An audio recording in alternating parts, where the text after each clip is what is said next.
Bueno, buenas tardes con todos. Yo soy la doctora Mónica Castañeda y en esta oportunidad, continuando con el aparato respiratorio, hablaremos de dos entidades, ¿no? Que es el coqueluche y el síndrome coqueluchoide. El coqueluche también tiene otros nombres, ¿no? Es conocido como tos convulsiva, tos ferina, pertusis y la tos de los 100 días, que es lo que dura la enfermedad, la evolución natural de la enfermedad. Se trata de una enfermedad contagiosa, esta vez producida por una bacteria, la Bordetella pertussis, y que hasta ahora se considera un problema de salud mundial, un problema de salud pública mundial, porque tiene una característica especial, y es que ni la enfermedad misma ni las vacunas dan una inmunidad duradera, sino solamente la dan por algunos años. Por consiguiente, podemos repetir la enfermedad a cualquier edad, solamente que los síntomas van a tener características diferentes a lo que vamos a ver ahora. Y en pediatría la enseñamos porque es una enfermedad mucho más frecuente en menores de 5 años y que se vuelve grave y a veces mortal en menores de 3 meses. Esa es la importancia en la parte pediátrica.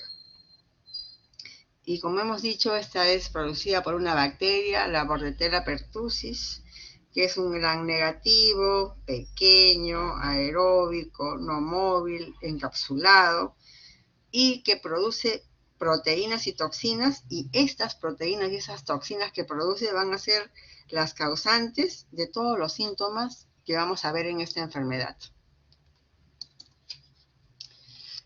Repitiendo, ¿no? Es una enfermedad contagiosa, 80-90% de personas susceptibles, de transmisión, como conocemos todas las respiratorias, es vía aérea. Eso quiere decir que si en una habitación hay 10 personas susceptibles y alguien tose, de repente 8 o 9 se van a poder contagiar. Es muy contagiosa. La inmunidad vacunal que hay, porque sabemos que la pertussis se pone a los 2, a los 4, a los 6 meses, como van a ver ustedes en su clase de vacunas. Hay 2 refuerzos, uno al año y medio y uno es entre los 4 y 6 años.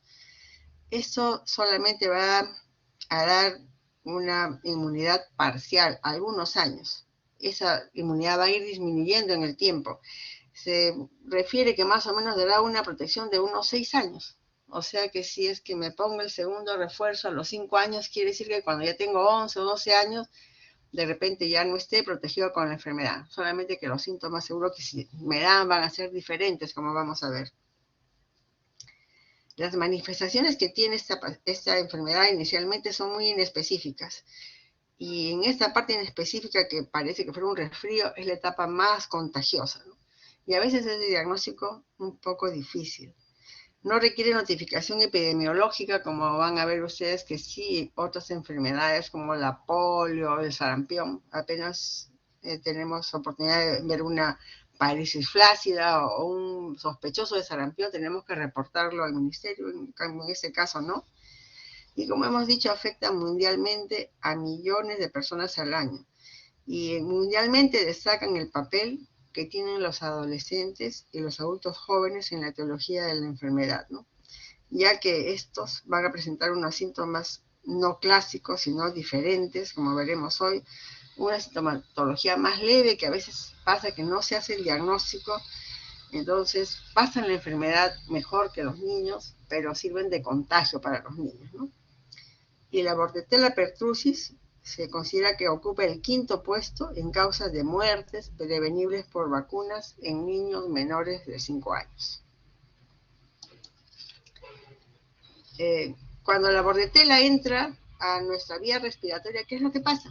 Es atrapada primero por el moco que hay en la vía respiratoria y se va a unir a las células ciliadas respiratorias y acá se une y comienza a multiplicarse en la superficie. Vamos a ver que la Bordetella nunca pasa del epitelio de la mucosa respiratoria, siempre se va a quedar ahí y vamos a tener la enfermedad.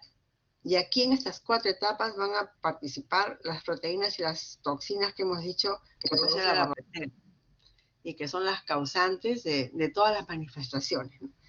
Estas etapas son la fijación o adhesión, la evasión de las defensas del huésped, luego viene el daño local al tejido y luego las manifestaciones sistémicas que van a haber, ¿no? Vamos a ver cada una. Primero la fijación.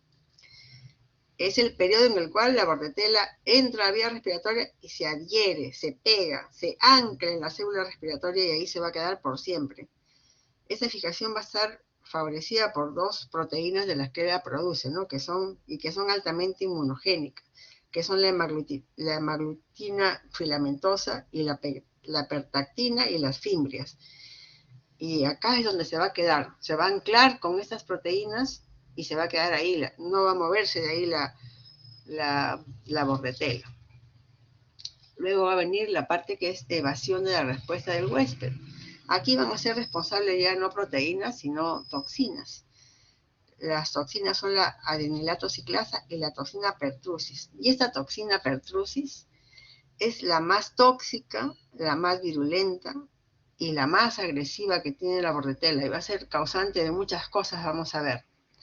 ¿Y qué pasa con esas toxinas? Van a ser que se inhibe toda la quimiotaxis de los neutrófilos, altera los fagocitos, altera la respuesta inmune del huésped y con eso van a desaparecer los mecanismos de defensa del huésped. Vamos a quedar a expensas de nuestro agresor. Eso es lo que va a hacer la toxina. Va a dejarnos a expensas de nuestro agresor. Luego de ahí va a venir el daño local a los tejidos. Acá van a actuar otras toxinas, citotoxinas, que son la citotoxina traqueal y termonecrótica. Ya sabemos que la célula, la bordetela quedaba anclada en la célula. Produce estas citotoxinas que van a causar descamación del epitelio, ciliostasis, luego necrosis y finalmente muerte de la célula respiratoria.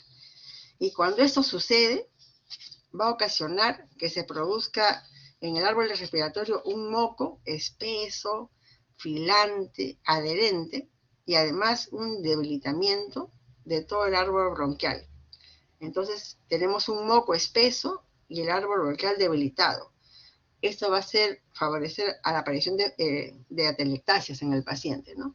El árbol bronquial no tiene fuerza y encima el moco es un moco difícil de sacar.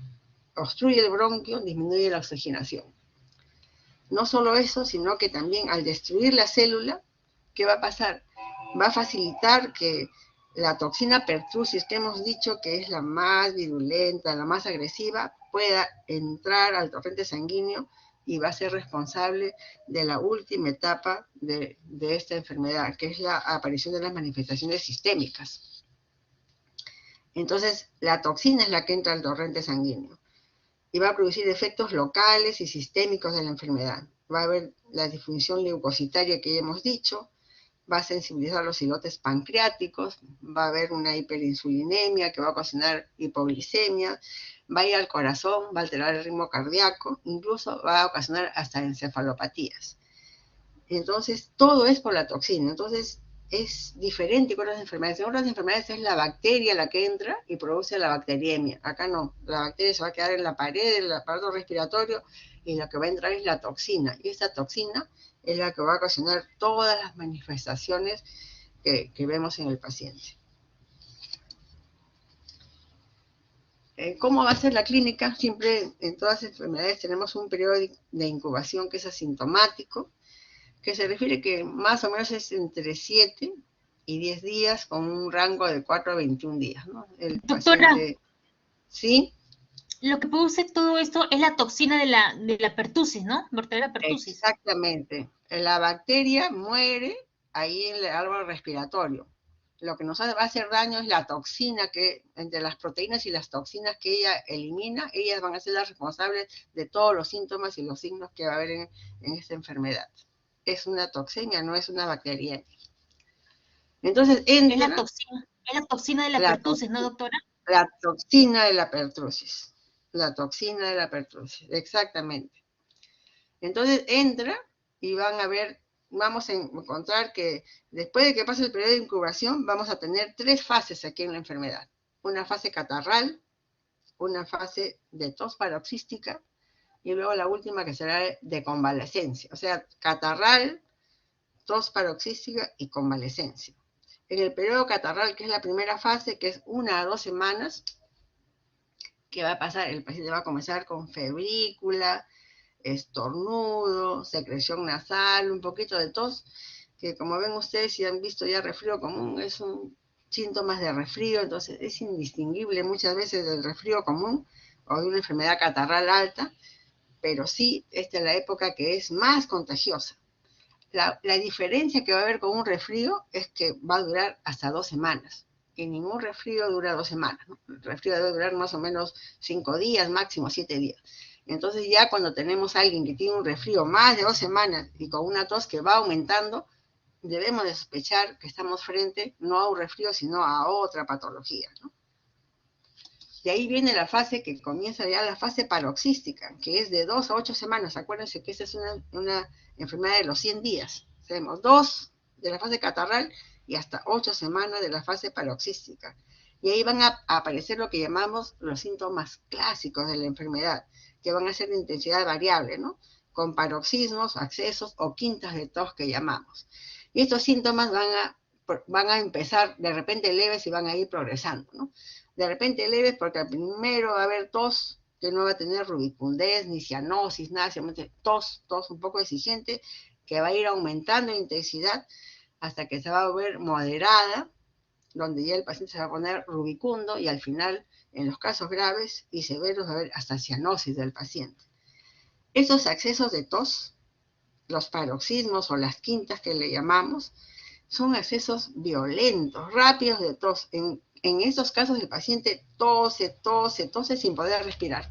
O sea, viene un acceso de tos sobre otro que no permite que el paciente respire entre acceso y acceso, hasta que el paciente queda casi sin aire en los pulmones. Entonces, en la sensación de desesperación y de asfixia, el paciente hace una inspiración forzada y ruidosa que se le conoce con un sonido especial que dice que es como de gallo o de wop. Entonces tenemos una tos sin parar y de repente el paciente desesperado puede respirar con una inspiración forzada. El niño o paciente en esos momentos va a tener sensación de asfixia, de lucha por respirar, ¿no? A veces pide auxilio, ¿no? Y luego que pase el acceso, después viene un vómito, generalmente, en donde bota justamente lo que quiere botar la tos, que es esa flema que hemos dicho, que cuando hay destrucción de la célula del aparato respiratorio va a haber una flema filante, adherente, espesa, ¿no? Entonces el paciente después que tose, respira y comienza a vomitar esta flema, y realmente los pacientes en los casos graves quedan exhaustos, cansados, agotados. Muchos pacientes incluso llegan a desmayarse después que tienen ¿no? esos accesos tan fuertes, ¿no? Si se trata de lactantes, estos lactantes a veces no solamente tienen los accesos de tos, sino que después de la tos hacen periodos de apnea y cianosis. Y muchas veces hacen de frente apnea y cianosis sin toser. Es la característica que tienen los niños muy pequeños. Entonces hemos dicho que la enfermedad es mucho más grave. En estos accesos en las formas leves pueden ser 7 veces al día, pero en las graves puede ser de 20 a 30 accesos por día, ¿no? ¿Y qué va a pasar? Que el paciente va a toser, y va a ocasionar que cuando, incluso en los casos leves, vemos que va a tener en la carita, vamos a ver que hay hemorragias subconjuntivales, puede comenzar a sangrar por la nariz, hay petequias en la cara y el cuello por el esfuerzo, incluso hematomas periorbitales, ¿no? ¿Y qué pasa? Que estos accesos se pueden desencadenar con muchas cosas. A veces el niño que se estira, el niño comienza a reírse, el niño grita, el niño comienza a hacer ejercicio, bosteza y le desencadena el acceso. Y en los más graves, hasta comer desencadena el acceso de tos. Y a veces los accesos son más frecuentes en las noches y ni siquiera deja que los niños puedan dormir bien. Como característica, hemos visto acá, en esta fase no estoy hablando que el paciente no tiene ni fiebre ni dificultad respiratoria, no hablo de eso, solamente hablo de accesos de tos, de agotamiento, de desmayo, de vómito después de la tos, pero vamos a ver que cuando pasa el acceso de tos, vamos a ver que el niño está tranquilo, no tiene dificultad respiratoria, no tiene fiebre, el paciente se pone tranquilo. Y si lo auscultamos, no vamos a encontrar nada en pulmones. Y eso puede ser una diferencia con los síndromes coqueluchoides y también va a llamarnos la atención, porque si estamos seguros que estamos con un paciente que tiene coqueluche o tos ferina o tos convulsiva y el paciente en este periodo de la fase paroxística comienza a tener fiebre o lo vemos con dificultad respiratoria o ocultamos algo mal, eso quiere decir que nuestro paciente se está complicando. Entonces, ese es el cuidado que tenemos que tener en esta fase, ¿no? Dura un montón, hay las molestias, pero sin tos, sin dificultad respiratoria, ¿no?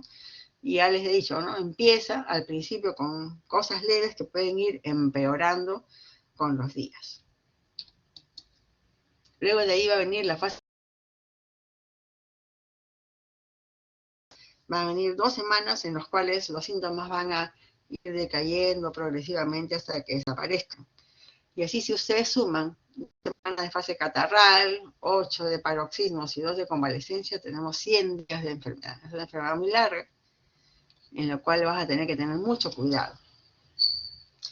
Acá tenemos que tener mucho cuidado en los extremos de la edad pediátrica. Los extremos de la edad pediátrica es el niño pequeñito y el adolescente, porque ellos hacen formas atípicas, no lo que hemos visto en este momento, que es más de preescolares y escolares, ¿no?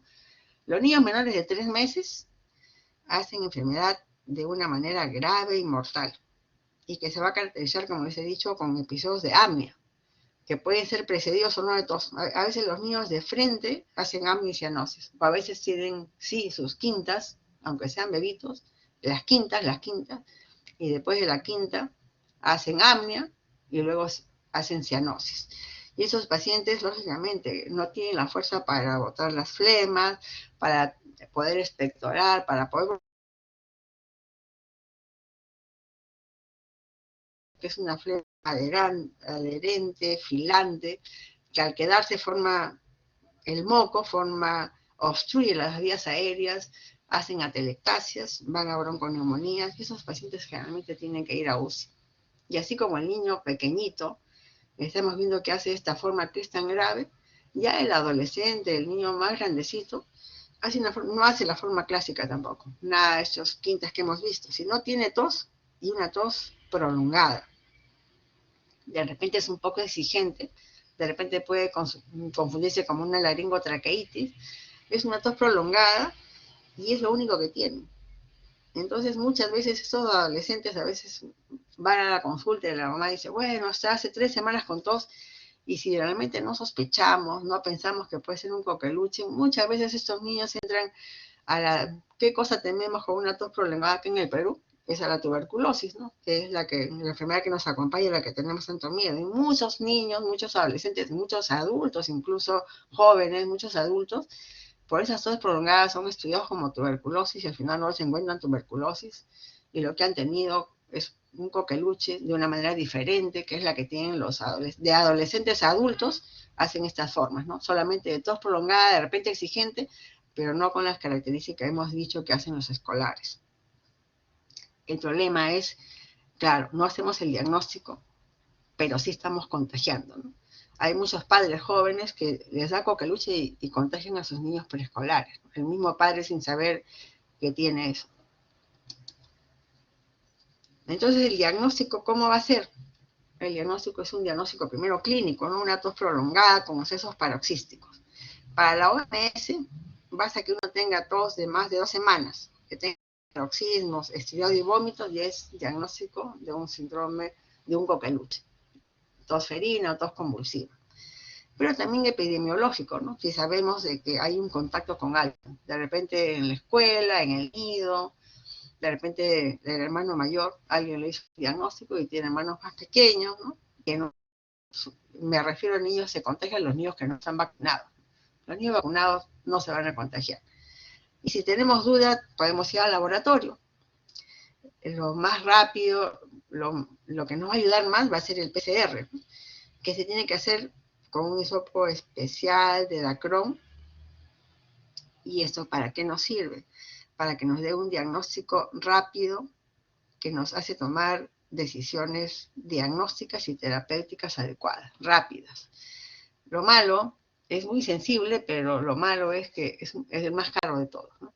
También podemos hacer estudios serológicos, también podemos cultivarlo, ¿no? un cultivo de un aspirado, un frotis nasofaringeo. Aquí se hace, seguro que recuerdan de microbiología, el cultivo de Bordet-Genjoux, pero la respuesta va a demorar y el cultivo puede salir negativo si es que le hacemos el cultivo a alguien que tiene más de 3 semanas de tos. Como hemos dicho que puede ser hasta 8 semanas de tos, tiene 3 semanas de tos y más, puede salir negativo el cultivo.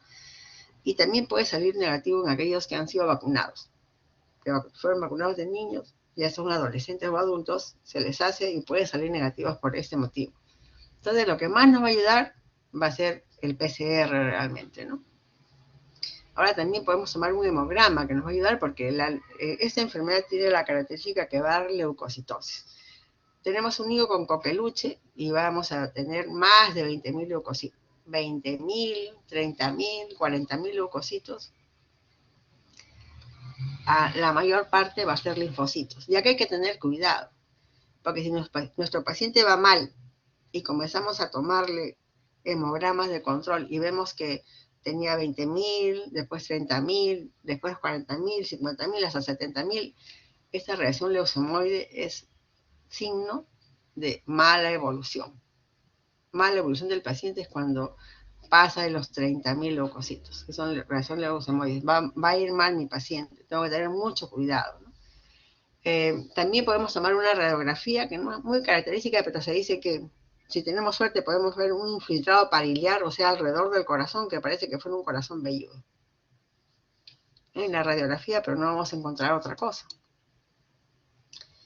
Ahora, las complicaciones que va a haber van a ser variadas, ¿no? Empezando la nutricional, porque miren, imagínense el niño que comiendo les desencadena la tos, son niños que a veces no quieren aceptar comer, ni siquiera quieren tomar agua, porque les da miedo que a la hora de comer les venga el acceso. Y el niño tiene temor del acceso de la tos. Y imagínense los niños que tienen apnea, ¿no? Los niños que hacen apnea, eso también es difícil de alimentar.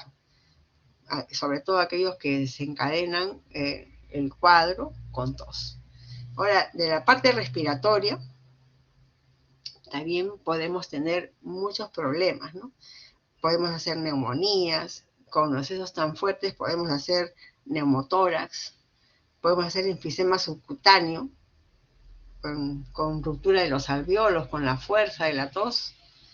Podemos hacer neumomediastino también, podemos ir a fibrosis pulmonar.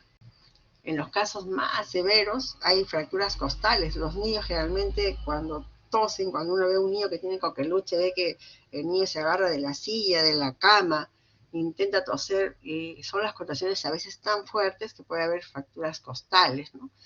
Lógicamente que hemos dicho que el niño va a venir con petecas en la cara, en el cuello, hemorragia subconjuntival, puede sangrar de la nariz, puede con la fuerza puede aparecer hernias, ¿no? Hernias inguinales, inguinoescrotales, pueden hacer los niños prolapso rectal. Y neurológicas, hemos dicho que la toxina puede viajar, puede alterar las fibras cardíacas y puede ir también y hacer encefalopatías, ¿no? Entonces son niños que en aquel que la toxina ha llegado a hacer encefalopatía, son niños que pueden convulsionar. Felizmente que el porcentaje es un porcentaje bajo, solamente de 2 a 4%. Lógicamente que también nos va a dar neumonías, y es ahí lo que les he dicho, ¿no? Si mi paciente en fase paroxística comienza a tener fiebre o comienza a tener dificultad respiratoria, o lo ausculto y comienzo a ver que hay crepitantes, subcrepitantes, estoy pensando en que mi paciente se puede haber complicado con una neumonía. En aquellos en que también la toxina pertussis entra y altera las células del páncreas, puede hacer hiperinsulinemia y con ello los pacientes nos pueden hacer hipoglicemia y complicarnos, ¿no? Y igualmente, ¿no? Imagínense aquellos niños que comen y el comer les ocasiona vómitos. A veces no solamente se desnutren, sino cada vez que toman algo lo vomitan y eso nos puede dar trastornos hidroelectrolíticos. Otitis siempre por el vómito persistente, en estos vómitos persistentes, vamos a ver que la otitis está muy ligada muchas veces a los vómitos persistentes, y si ya encontramos en un paciente signos de hipertensión pulmonar, lo vamos a correlacionar con un shock cardiogénico y alta mortalidad, ¿no? Entonces podemos complicarlos de muchas cosas, y muchas cosas van a estar, como les hemos dicho, ¿no? Y como dijo la compañera, no es la bordetela per se, sino es la toxina, esa toxina pertussis es la que ocasiona la mayor parte de los síntomas. Pero entre todas las complicaciones, la que más tememos es esta, ¿no? La llamada tos ferina maligna. Es aquella caracterizada porque comienza uno con la tos paroxística. De la tos paroxística van a ir a apneas, de la apneas van a ir luego a fallo respiratorio progresivo, generalmente complicado con bronconeumonía. Y aquí en estos casos son los que les he dicho yo, mi paciente está yendo mal, ha comenzado a empeorar, ¿no? Ya encuentro que hay fiebre, encuentro que hay entre acceso y acceso, encuentro que hay dificultad respiratoria, comienzo a tomar hemogramas y voy a ver que mi hemograma comienza a subir los leucocitos. Gran leucocitosis que hemos dicho que a veces llega hasta 70.000 leucocitos, todo a predominio de linfocitos, ¿no? ¿Y cuáles son los factores de riesgo para esta tos ferina maligna? Los bebés pequeños, ¿no? Que no están vacunados, menores de 6 meses. Ya hemos dicho que la vacuna se da 2, 4 y 6 meses. O sea, un niño de 4 meses, de 3 meses, ni siquiera a veces de 6 meses tienen vacunas completas. Entonces, estos niños no vacunados son los que tienen más riesgo. Aquel que comienza, como les he dicho, ¿no? A tener periodos de apnea cada vez más seguidos, y que justamente por eso les encontramos el hemograma patológico de leucocitosis. Estos pacientes son factores de riesgo. Y un factor subevaluado dice que es una taquicardia sinusal inesperada. Entonces, si mi paciente tiene un acceso de tos, y hemos dicho que entre acceso y acceso el niño se encuentra tranquilo, pero no lo vemos tranquilo, sino vemos que en el monitor el niño está taquicárdico, sin una explicación, porque no tiene fiebre, no tiene dificultad respiratoria, eso también es un factor de riesgo, pensando de que algo va a ir mal con este paciente, o sea, una taquicardia sinusal inesperada. ¿Cuál es el tratamiento? Bueno, es una bacteria, y el tratamiento tiene que ser antibiótico. No hay otra manera, ¿no? Y este tratamiento antibiótico, lo ideal es que lo demos precozmente. ¿Cuál es precoz? En la fase catarral.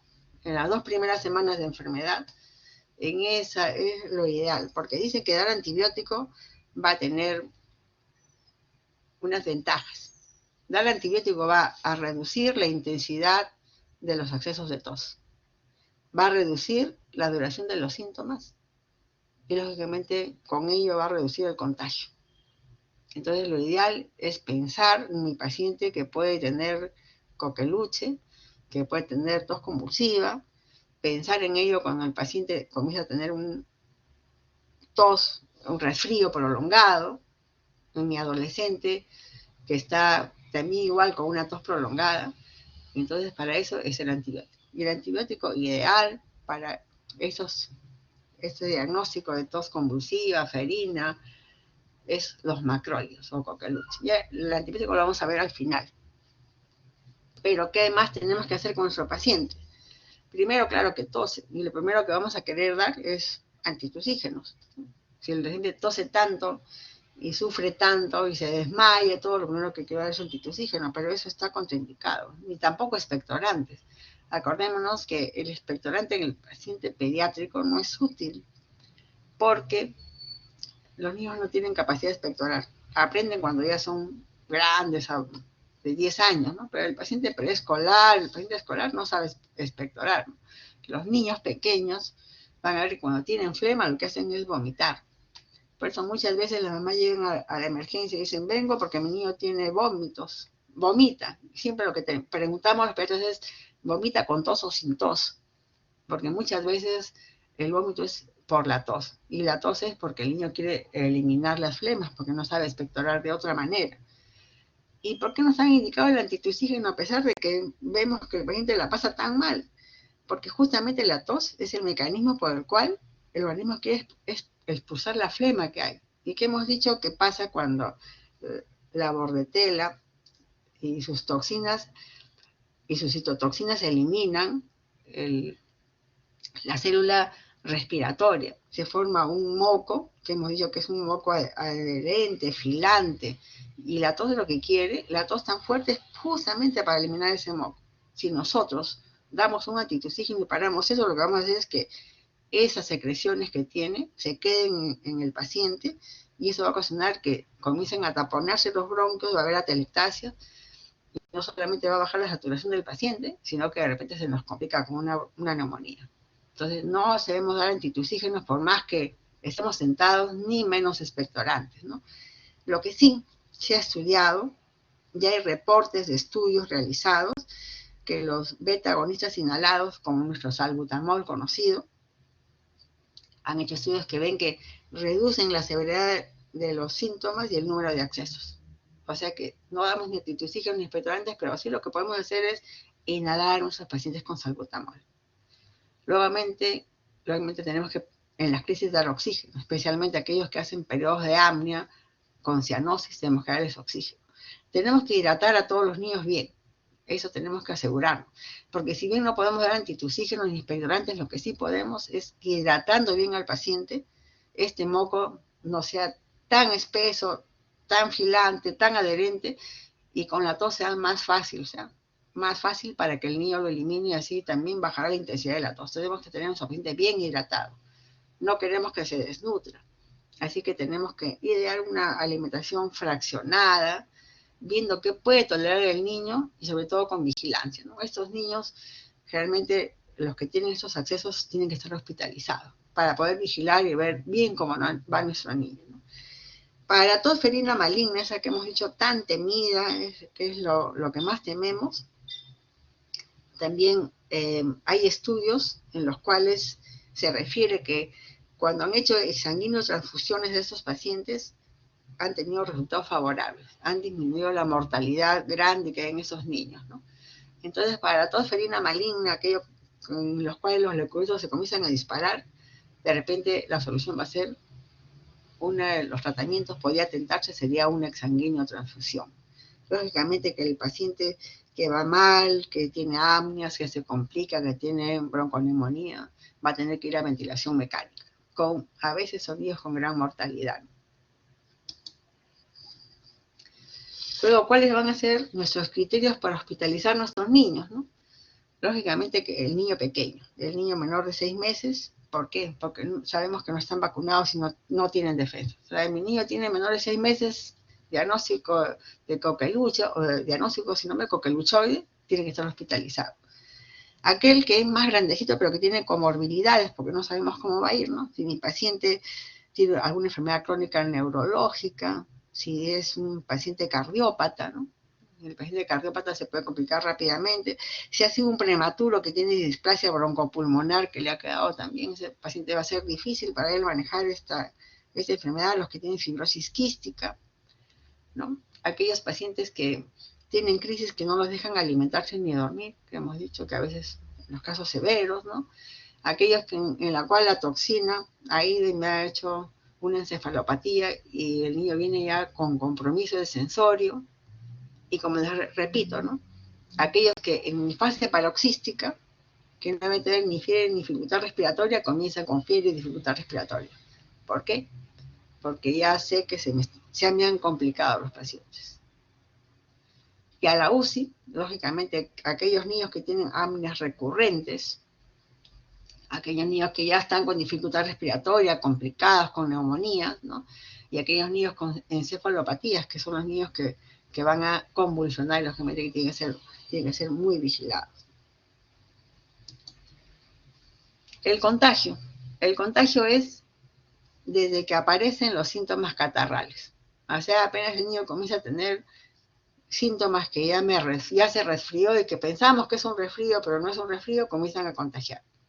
Y el contagio va a ser hasta 2 a 3 semanas después del inicio del episodio de tos. O sea, como 5 semanas el paciente que tiene esta enfermedad, tiene su coqueluche, tos convulsiva, tos ferina, pertusis, como quieran llamarla, va a contagiar. Por eso es importante hacer el diagnóstico, porque si le damos tratamiento antibiótico, vamos a disminuir el contagio, vamos a disminuir los síntomas y los periodos de este niñito. Vamos a hacer que ya no contagie tantas semanas, sino que después de mi antibiótico sabemos que realmente el niño ya no va a contagiar. Por eso es importante hacer el diagnóstico. Y no tanto en el niño que tiene el cuadro clásico, sino aquellos que no tienen el cuadro clásico, que son los adolescentes y los adultos jóvenes. La prevención, lógicamente, es las inmunizaciones.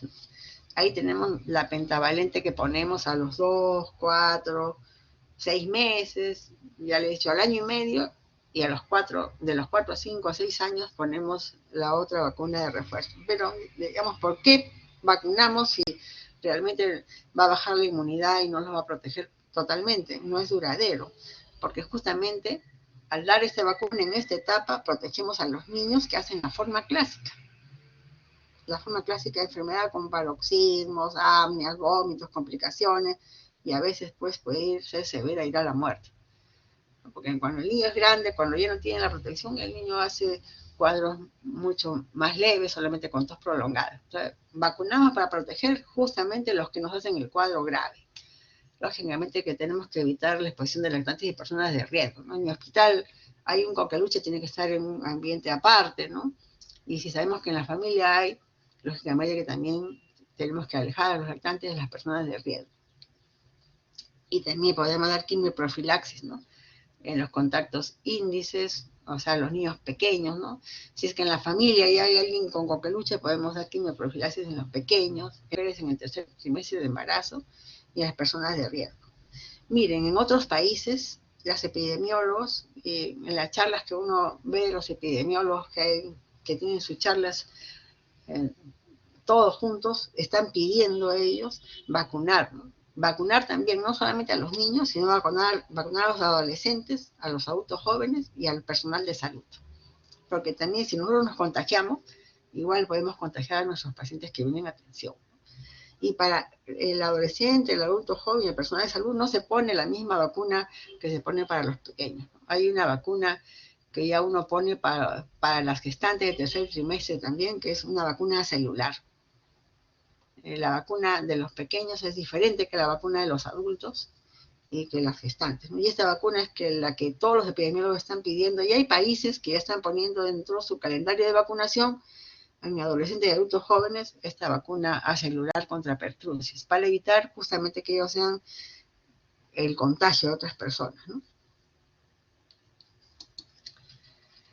Ahora vamos a ver pues los síndromes coqueluchoides. ¿Qué llamamos síndromes coqueluchoides? Este diagnóstico se da a pacientes que presentan cuadro clínico muy parecido al coqueluche, a veces indistinguible, pero a veces vamos a ver que algunas veces hay cosas que pueden ser diferentes, ¿no? Las causas que pueden ocasionar este síndrome coqueluchoides o cuadros similares, se describen que hay causas infecciosas, causas no infecciosas, y algunos dicen que es la combinación de ambas cosas, una infecciosa con una no infecciosa, pero que todas lo que dan como característica es un cuadro clínico de tos paroxística, tos quintosa, tos coqueluchoide, que es lo que estamos viendo ahora. Entonces se trata con niños con tos espasmódica, con más de una semana de evolución, porque hemos dicho que un resfrío no dura tanto tiempo, y muchos de ellos con antecedentes de ser inmunizados con tos ferina. Vienen y uno pide el carnet de vacunación y está completo su carnet de vacunación. Claro que los más pequeños pueden tener coqueluchoide o coqueluche, pero ya hay niños de 4 o 5 años que está con su vacunación completa y de repente vienen con una cosa similar. Y lógicamente igual, independiente de la causa, todos los menores de 3 meses siempre tienen los síntomas más severos. La etiología, como hemos dicho, puede ser infecciosa y no infecciosa. O sea, pueden ser bacterias, puede ser virus y puede ser otras cosas. Recordemos que la bordetela comprende o tiene 3 especies, ¿no? Que es la pertussis, que es la parapertusis y la bronquioséptica. Pero solamente cuando es pertusis llamamos coqueluche o tos ferina.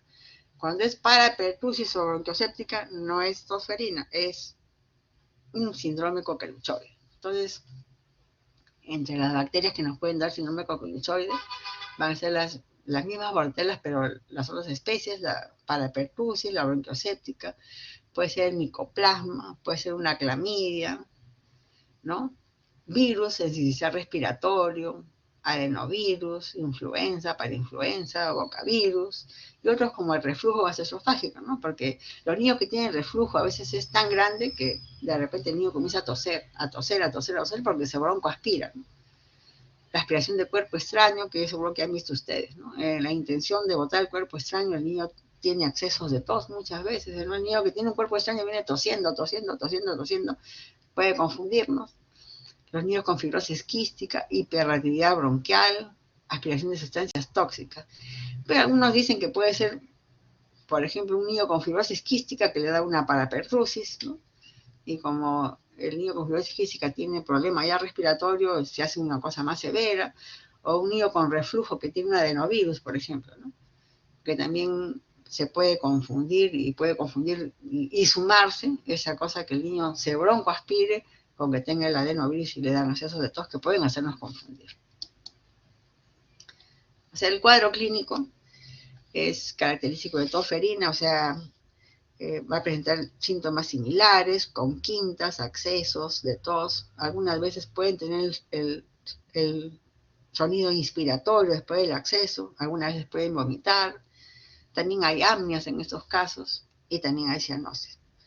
Pero vemos que hay algunos síntomas que nos pueden llevar a sospechar de que puede ser que no sea un coqueluche, sino un coqueluchoide. Por ejemplo, el adenovirus, ¿no? Tiene síntomas de resfrío, tiene tos, puede ser quintosa, pero esos pacientes no solamente tienen eso, sino también tienen fiebre, tienen conjuntivitis y tienen diarreas. Y eso vemos que no es de un coqueluche, ¿no? Típico. La clamidia, si el niño es muy pequeñito, podemos encontrar que hay un antecedente materno de infección de canal de parto, ¿no? Y esos son niños que pueden hacer apneas, ¿no? Apneas, infección de canal de parto, podemos pensar de repente es una clamidia, ¿no? Igualmente vamos a encontrar el niño que tiene conjuntivitis, ¿no? Y esos pacientes pueden hacer hasta neumonía. Ya hemos dicho que neumonía no tenemos solamente complicados cuando es el coqueluche. El micoplasma, por ejemplo, puede producir una gran variedad de síntomas respiratorios, pero el más frecuente es una traqueobronquitis. Y en la traqueobronquitis, todo el paciente que tiene traqueobronquitis viral o lo que sea, tiene tendencia a hacer accesos de tos. Pero como hablamos que es traqueobronquitis, de repente cuando lo ocultamos tenemos roncantes en ambos campos pulmonares. Y eso hemos dicho que no encontramos en nuestro coqueluche, que está limpio entre acceso y acceso. Y el virus sincicial respiratorio, que aquí sí es un virus que produce apneas, especialmente en los niños muy pequeños, en los prematuros, ¿no? Generalmente cuando viene un niño con apnea, siempre antes que coqueluche, a veces pensamos que es virus sincicial respiratorio, pues su característica es presentar periodos de apnea en los pequeñitos, ¿no?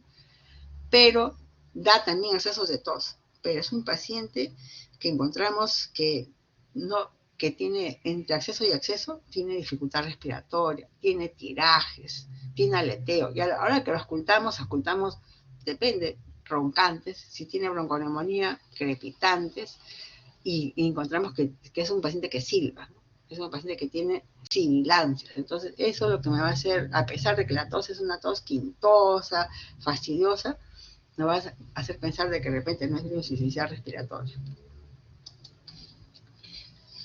Aquí podemos también usar los exámenes auxiliares, ¿no? Pedir un hemograma, en donde los leucocitos van a ser no tan altos, siempre están infectados, el paciente máximo tendrá 15.000 leucocitos con linfocitosis.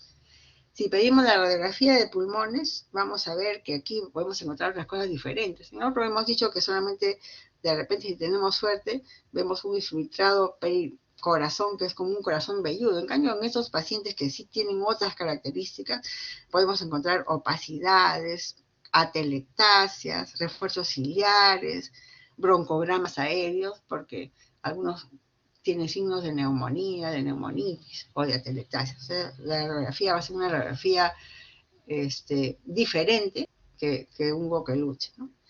Y también lo que podemos solicitar, lógicamente, son pruebas rápidas de antígeno, PCR, y aquí sí lo hacemos, ¿no? Acá en Lima, por lo menos, tanto MINSA como de salud, cuando tenemos pacientes tantos sospechosos de que puede ser un coqueluche o que puede ser un síndrome coqueluchoide, hacemos nuestro hisopado y lo mandamos al Instituto Nacional de Salud. Ese que queda por el Hospital Rebagliati, está el Instituto Nacional de Salud, y ellos nos hacen el estudio viral, ¿no? O de la bordetela, ¿no? Ahí ellos nos responden. Sí, se trata de una bordetela pertussis, se trata de un adenovirus, se trata de un sincicial respiratorio. Entonces lo que hacemos es las pruebas rápidas.